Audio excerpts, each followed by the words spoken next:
dumbbell incline press. What you want to do, set up your bench about 45 degrees. And just like the bench press, you're just going to pick up the weights at your sides, put them on your knees, kick them up.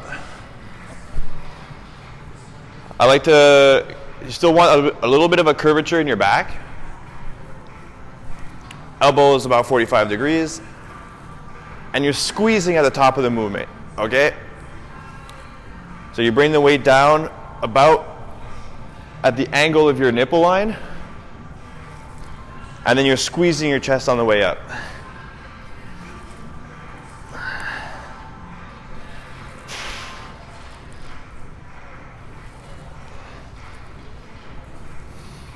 All right?